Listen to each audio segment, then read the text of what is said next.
What's going on, my Flappy family? It's your boy Izzy. Welcome if you're new. So we have this reporter that goes by the name of Sabrina that dropped the behind-the-scenes information about Caitlin Clark at this USA basketball training camp. And the way that she's talking, Caitlin Clark made this team, fam. She made this. Literally. This is crazy. I'm under contract.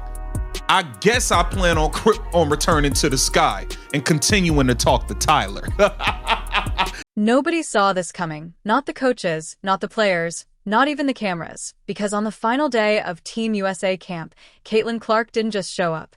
She flipped the entire power structure upside down. Before this explodes any further, hit like, subscribe, and stay with me because this story takes a turn nobody expected. The Team USA camp story was supposed to be calm, controlled, and professional. Instead, it turned into the most uncomfortable week anyone inside that gym had ever experienced. And it all started with one surprise. Caitlin Clark walked into camp quietly, and no speeches, no hype, no announcements. But within minutes, the energy changed.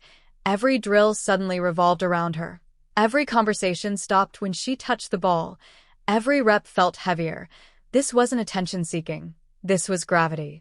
Yeah, she's there complaining to refs. She's back. She's back. But let's take a listen.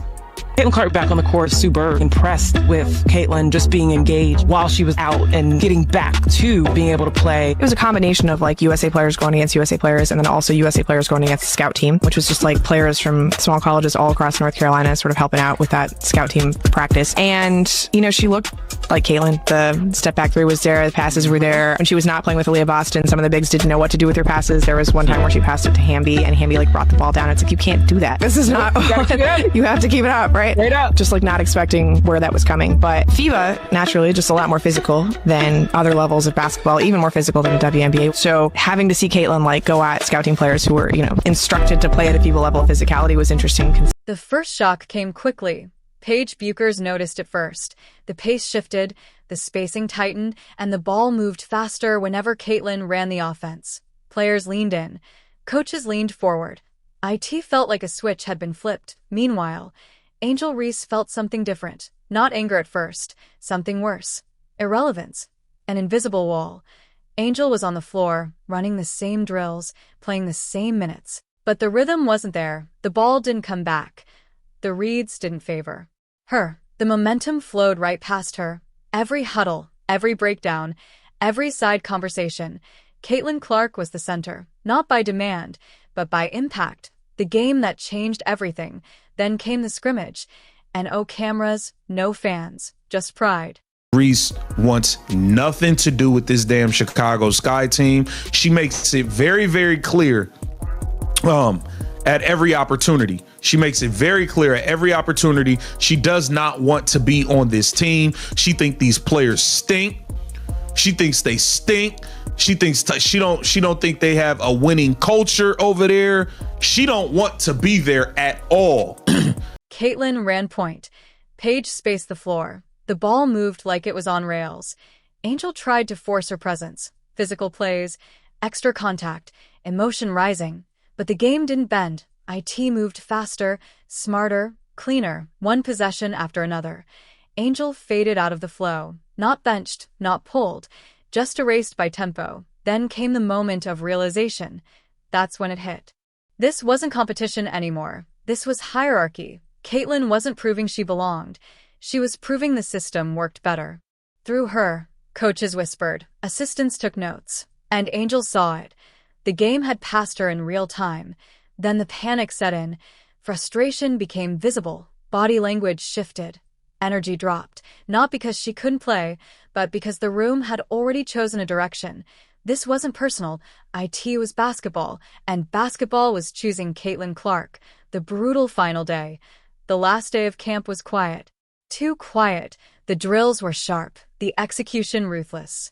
Stated Dearica Hamby had a situation where she got the ball, and I think that's when she got blocked. I think that's what she's talking about. But she got the ball, brought it down, right? Caitlin Clark is going to put it right where you need it so you can get it and go up with it. That's another level of skill, another level of thinking, another level of I'm thinking 10 steps ahead, right? It's not only getting the ball to the players, getting the ball where the player needs it. That's another level of facilitating. That's why we say, man, Caitlin Clark is the top guard, man. All right, y'all start the conversation in the chat, but I'm just saying, Chelsea Gray is a very entertaining passer. All right, very entertaining. Sometimes her flashiness kind of make her throw the ball away and things of that nature, but Caitlin Clark knows how to get that thing in tough spots. All right, get it in tough spots and get her teammates open, get it to where the teammate can catch the ball and just pull it in a comfortable style. All that is a part of facilitating, man. All right, so I'm not too surprised that players couldn't necessarily handle it. I'm extremely impressed that she brought up they were playing FIBA physicality. Caitlin controlled the floor like a veteran, calling actions, directing traffic, and finishing plays. Angel barely touched the ball, not by punishment, but by reality. And when the final whistle blew, the decision had already been made, the exit. Angel didn't wait for announcements, didn't wait for meetings. She stepped away, not storming, not shouting, just done. The gym froze. Coaches exchanged looks. Players avoided eye contact. Because everyone understood what had just happened, the aftermath. This wasn't just one player leaving. It was a system being exposed. The same league that once ignored Caitlin, benched her, and questioned her was now racing to post her highlights, promote her clips, and rewrite the narrative, because dominance changes everything. The revenge without words. Caitlin Clark never said a sentence, never made a statement. She didn't have to. Her game did all the talking, and it said something loud. You can doubt her. You can delay her, but you cannot control her impact. The final unmatched AS camp ended. Coaches looked shaken. Players looked recalibrated, and Caitlin walked out the same way she walked in, quiet, focused, unbothered, while everything around her burned. This wasn't drama for attention. This was basketball revealing the truth. When the lights come on, when the pressure hits, when it actually matters, Caitlin Clark doesn't ask for the moment. The moment finds her, and this time, it changed everything. Nobody expected the final day of Team USA camp to unfold this way. Not the coaches, not the players, not even the people who had seen everything at the highest level of basketball. This camp was designed to be controlled, structured, and professional, to a place where talent blended into system and ego stayed outside the gym. But on that last day, order broke, and at the center of it all was Caitlin Clark. She didn't arrive with noise, and cameras chasing her, and statements, and speeches. She walked into the gym the same way she always did, quiet, focused, unbothered. And yet, within minutes, something shifted. The tempo changed, the spacing tightened, the energy inside the building bent in one direction. Every drill began to orbit her. Every conversation paused when she touched the ball. This wasn't attention-seeking. This was gravity. Paige Buchers noticed it first. She felt the pace quicken, the read sharpen. The ball snapped from side to side with purpose. When Caitlin initiated the offense, players leaned in, coaches leaned forward. It felt like a switch had been flipped, as if the game itself had chosen a conductor. Meanwhile, others felt something different. Angel Reese, one of the most physical and confident players on the floor, experienced something far more unsettling than frustration.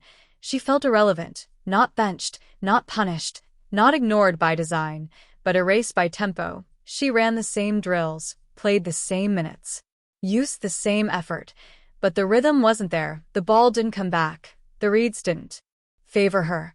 The momentum flowed right past her like water around a stone. Every huddle, every breakdown,